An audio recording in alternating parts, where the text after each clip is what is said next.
All right, so this is my topic. Is America run by special interest groups? Now, I'm under the impression that a large number of Americans think the answer is yes.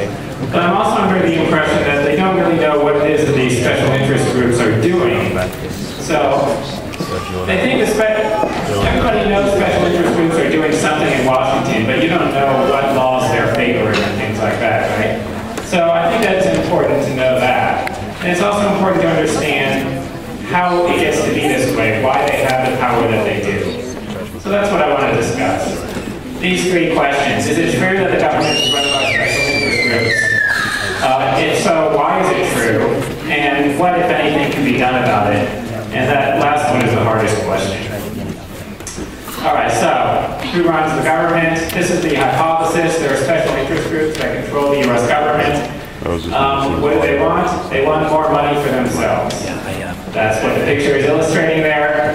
How are they going to get this? Well, there are a large number of things that they can do, but these are just three important ones.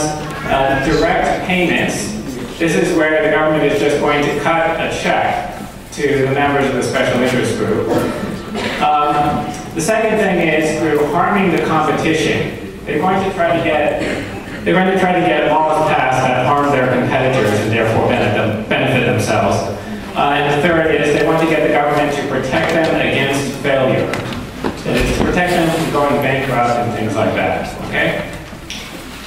Now, I think there are three big myths that have to do with business and government. Some of you may be subject to these. I'm going to mention these. The first is that big business supports capitalism. Now, capitalism, if it stands for anything, it's supposed to stand for competition. The reality is that big business hates competition. They do not want to have to compete with other businesses. Competition forces them to lower their prices. It forces them to constantly work to satisfy their customers. What they would much rather have is have the government just kick their competitors out of the business. Second myth is that regulation serves the public. My view is that regulation is manipulated by special interest groups to serve their own interests, often at the expense of the consumers and other businesses and their competitors. The third is that it's only the Republicans who support big business. In my view, both major parties are essentially controlled by special interest groups. Now, I'm going to talk more about why I say these things in the subsequent slides. So this is the first way that the special interest groups are benefiting. Direct payments. The government just directly takes money from the taxpayers and gives it to the special interest group. Now, this is just one example. The one example is agricultural subsidies. So, and this is pursuant to the last Farm Bill, which was passed in 2008. So, there are about $12 billion per year in agricultural subsidies from the U.S. federal government. Most of this goes to large farm corporations, not to small mom-and-pop family farms. So 10% of the recipients receive 74% of all of the subsidies, of all of the money. Agribusiness spent $80 million on lobbying in the year leading up to the passage of the last Farm Bill, which was the 2008 Farm Bill. So you might anticipate that, well, they probably would not have spent that money if they didn't think that they were going to get something for it. And it appears that they didn't get what they wanted. It appears that it was a great investment for them. Now this is the second example. This is about the airlines. I'm afraid this is a bit of an old example, but it's about the Civil Aeronautics Board before 1978. That's before airline deregulation. The Civil Aeronautics Board is the precursor to the FAA.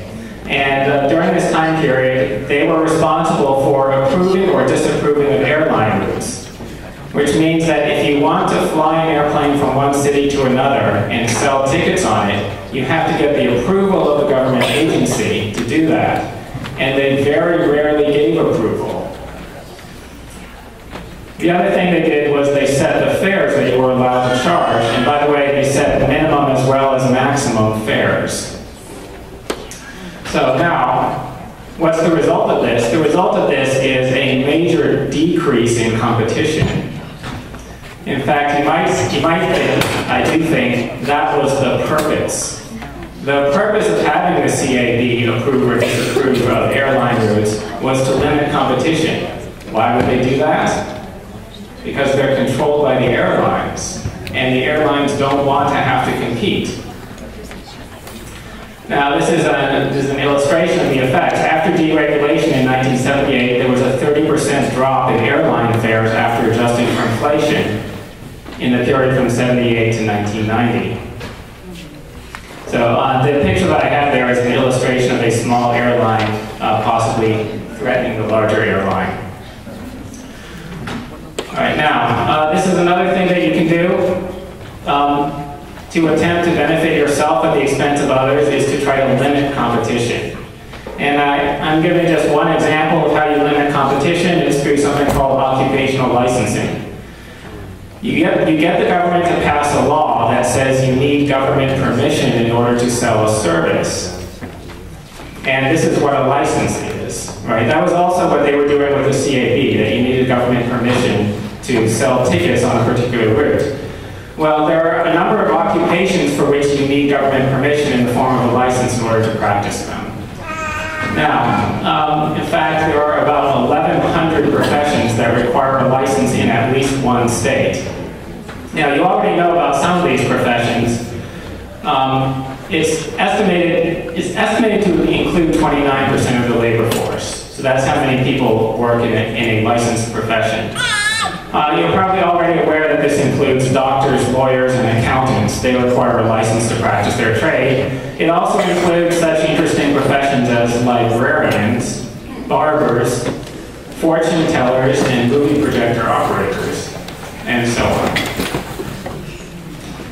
Now, why do we have this? Of course, there's a story about why you have this. You don't want an incompetent movie projector operator operating your own movie, right? But the actual effect of this is it restricts competition and limits supply. If there's one principle of economics that you should know, it's the law of supply and demand. And so what is the effect of this? See, the whole point, there would be no point in having occupational licensing if everybody were given a license just because they wanted it, right? The whole point is that you deny a license to at least some people. So that limits the amount of it limits the number of competitors, and it restricts the supply of the product. If you know anything about economics, the point of that is to raise prices. So that is the effect. These regulations, the regulations are often actually pretty popular among the ordinary public, but they're especially popular among the people who work in that profession. If you're in one of these licensed professions, you probably think it's a great idea, because you already have a license. And if you know that you can pass the test for licensing, then it's a great idea for you, because there are going to be at least some people who don't pass it, and then you won't have to compete with those people. Also, by the way, you might have to pay money to pass it. You might, like in the case of lawyers, you have to pay thousands or tens of thousands of dollars in order to go to law school and so forth. So, another thing the government does is it supports concentration of industries. What I mean by this is, an industry comes to be dominated by a small number of large corporations rather than a large number of small corporations. That's what I mean by the concentration of industry. Now, I have a graph here that's actually taken from an article in economics. The graph is average cost per unit versus output. What it's supposed to be illustrating is that as you produce more of a good, the average cost to you of producing it decreases up to a certain point. And then there's a later point at which it increases. The reason for the decrease here is economies of scale. So for example, if you build a factory, you generally have a more efficient production. The reason for the increase over here is that very large organizations start to become inefficient. They start having these bureaucratic inefficiencies and so on. So after a certain size, if nothing else is done about it, it's going to be that there's an optimum size, and companies that are bigger than about that size are not going to be able to compete. Okay, however, you can change this. You can change the point where the most efficient size of firm is. You can move it to the right. And the way you can do that is by increasing the fixed costs.